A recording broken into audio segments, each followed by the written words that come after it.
Sur la quinzaine d'épisodes que compte cette saga, vous avez dû remarquer que certains font avancer l'intrigue plus que d'autres. C'est tout l'intérêt de prendre le temps cet été de tout vous raconter, même les ramifications les plus secrètes et celles qui permettent d'entrer plus en profondeur dans l'histoire.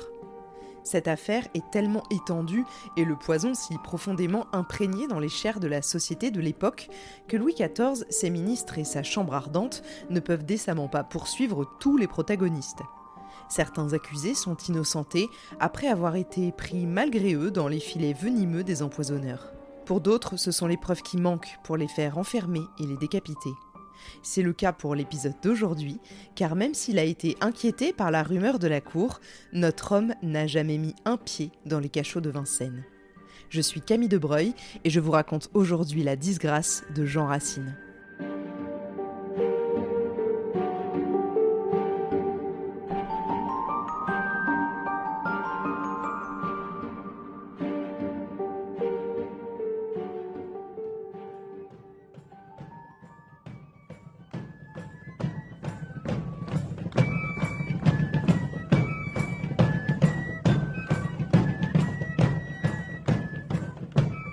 En 1635, naît à Lyon Marie-Thérèse de Gorle, dite plus tard marquise. Son père est alors une sorte de guérisseur qui se passionne pour la culture et les spectacles. Dès sa plus tendre enfance, Marquise se prend d'affection pour le monde des artistes et des baladins. Ses premiers pas, elle les fait sur une scène et apprend bien vite à danser. Plus grande, elle se lance dans les pirouettes et autres cabrioles habillée d'une jupe fendue qui laisse entrevoir ses cuisses. Marquise baigne tout entière dans le milieu de l'art et du spectacle, alors lorsqu'il faut prendre un métier, ce n'est pas bien compliqué de choisir.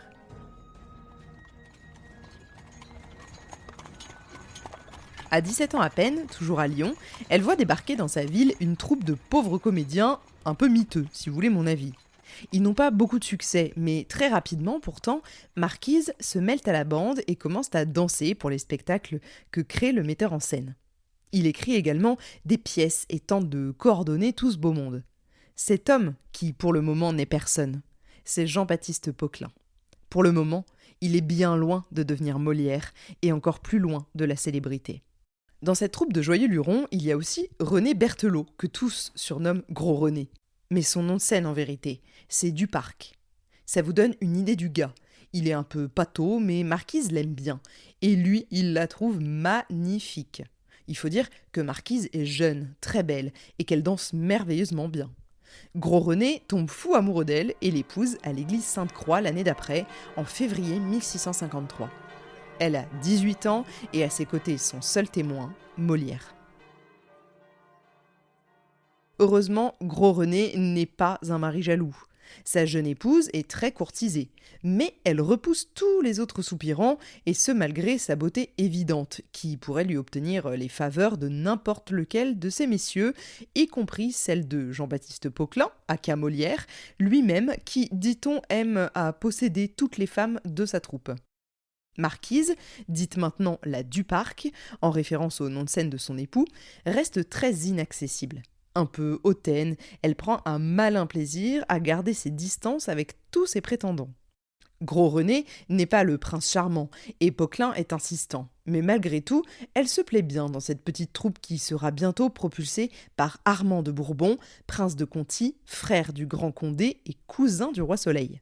Mais pour le moment, ils ne sont qu'une pauvre bande de troubadours qui aspirent à voir du pays et à se produire un peu partout pour étirer enfin leur horizon au-delà de Lyon. Poquelin a de grandes ambitions, il ne s'en cache pas. Tous ensemble, ils quittent donc Lyon en 1653 et prennent la route pour réaliser un petit tour de France. L'idée est de se produire un peu partout, de prendre la température du public et surtout de se faire connaître. Plus on parlera d'eux et plus ils se rapprocheront de Paris, et peut-être même, qui sait, du roi.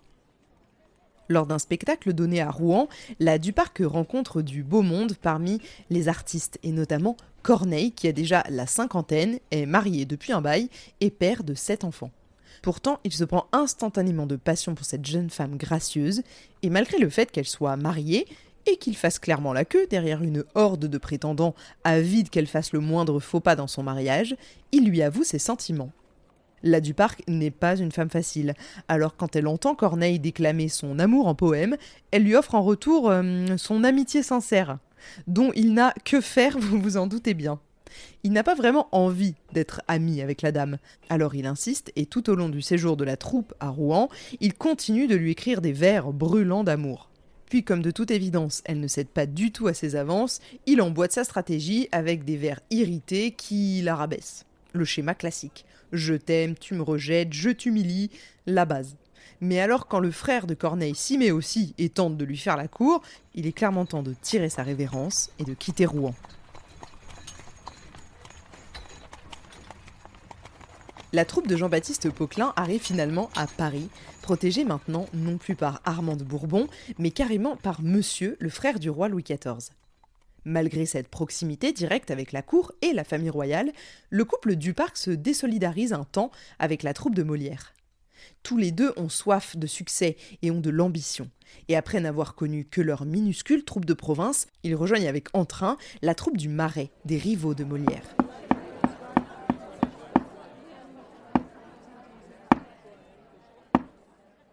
Vous devez vous dire que ce n'est pas logique, maintenant que Molière commence enfin à se faire connaître et sa troupe avec. C'est sûrement ce qu'ils ont fini par se dire, après avoir trouvé l'herbe finalement moins verte ailleurs, puisqu'en octobre 1659, Gros René et sa femme, la Duparc, signent officiellement un contrat avec la troupe de Molière, maintenant co-dirigée par Madeleine Béjart. C'est elle qui, entre autres, en 1643, avait fondé l'illustre théâtre avec ce même Jean-Baptiste Poquelin, qui n'était pas encore Molière, dont elle devient ensuite la compagne. Et puis, en 1661, il y a ce triomphe pour la troupe bien connue de tous aujourd'hui. Ils jouent la comédie-ballet des Fâcheux lors de la célèbre soirée offerte au roi par le surintendant des finances, Fouquet, à Vaux-le-Vicomte. À peine 3 ans plus tard, avec 4 enfants sur les bras, la Duparc devient veuve. Ça fait grand bruit parmi les artistes, et alors là, c'est la foire d'empoigne. Les avances des soupirants reprennent de plus belle, notamment celle d'un dénommé La Fontaine, lui aussi marié et père de famille. Mais encore une fois, elle les éconduit tous. Tous, sauf un, le séduisant Jean Racine.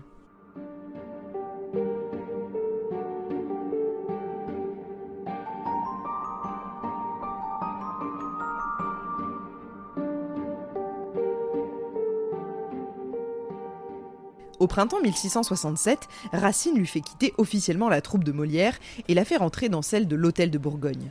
C'est avec cette troupe, et grâce à Racine, que quelques mois plus tard, elle se voit confier le plus grand rôle de sa carrière, la veuve d'Hector dans la pièce Andromaque. Le couple n'est pas marié, mais a ensemble une petite fille qui mourra malheureusement à l'âge de 8 ans. Et comme ils ne sont pas officiels, ils vivent séparés. Elle, rue de Richelieu, et lui, rue Montorgueil. Toujours officiellement veuve, elle reçoit quelques mois plus tard une demande en mariage. Mais pas de Racine, étrangement, d'un homme qui va mourir 7 ans plus tard sur l'échafaud, le chevalier de Rohan. Et là, la Duparc considère sérieusement la question. Évidemment, elle est en relation avec Racine, mais le chevalier est un bon parti, et elle le sait. Il serait de bon ton de se recaser. Mais elle n'a pas vraiment le temps de dire oui ou non que la famille de Rohan s'oppose à ce mariage entre leur fils chevalier et cette pauvre troubadour. Et voilà qu'en 1668, elle meurt terrassée par un mal mystérieux à son domicile. Elle y vivait avec ses 2 filles ainsi que la dernière épouse de feu son père. L'inhumation de la Duparc a lieu dès le lendemain. Racine, quant à lui, pleure. Un peu, pas longtemps. 2 ans plus tard, il est déjà dans les bras d'une autre comédienne pleine de succès. Et ça pourrait être la fin de l'histoire, mais ce serait bien peu à vous mettre sous la dent, j'en ai bien conscience. La véritable histoire commence en fait maintenant. Malgré le succès qu'il rencontre, et ceux de son vivant, Racine décide de quitter la scène théâtrale quelques années plus tard. Il se marie alors avec une femme insignifiante qu'il n'aime pas. Il se range et aspire à vivre comme un bourgeois qui ne souhaite que la tranquillité. Presque 10 ans plus tard, en septembre 1677, il est nommé, avec Boileau, historiographe du roi. Le gars est métamorphosé. Derrière les sourires, on dit de lui que c'est un homme très orgueilleux, un jaloux maladif, rongé par la passion et surtout par l'ambition, prêt à tout pour arriver à ses fins.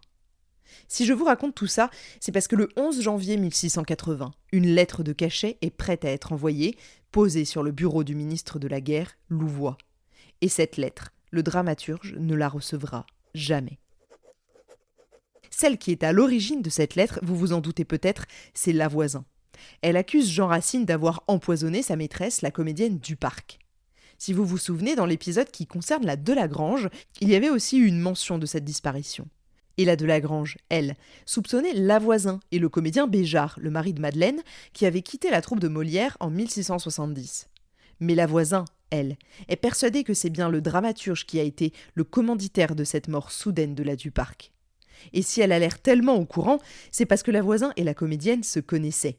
Mieux que ça même, elles étaient des amies intimes, dit-on, et ce depuis de très longues années, une quinzaine pour être exact.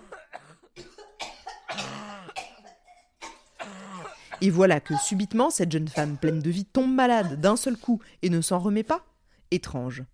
Plus étrange encore, le comportement de son amant Jean Racine lorsque Lavoisin veut venir à son chevet.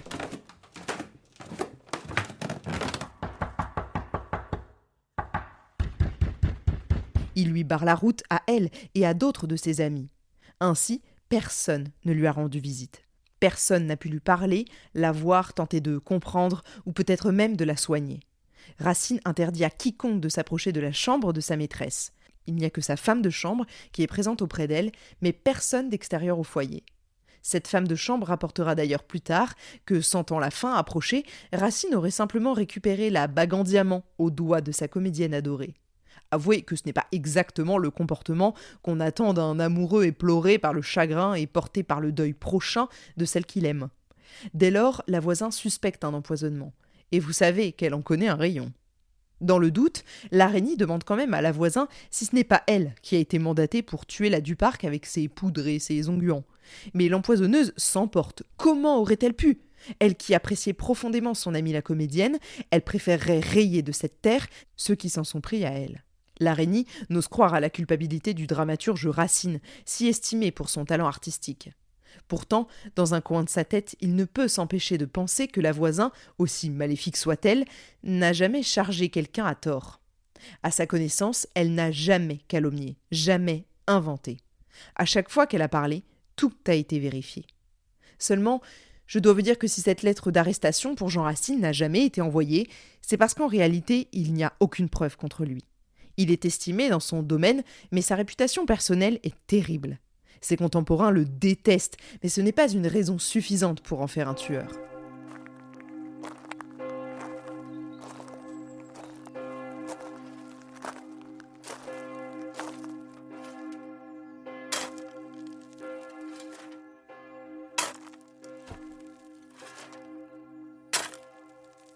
Évidemment, avec l'inhumation très rapide de la Duparc dès le lendemain de sa mort, il n'y a aucune autopsie qui a été pratiquée.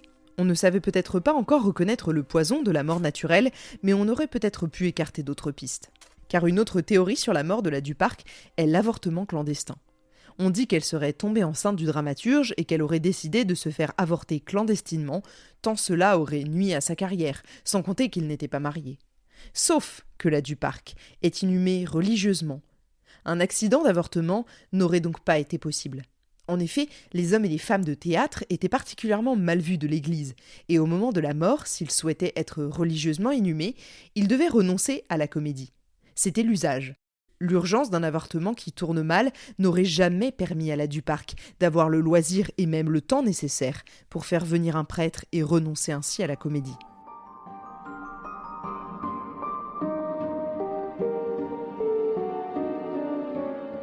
Cette théorie de l'avortement assassin de la comédienne Duparc lave Jean Racine de tout soupçon, et comme souvent dans ce sens-là, c'est la théorie qui a été retenue.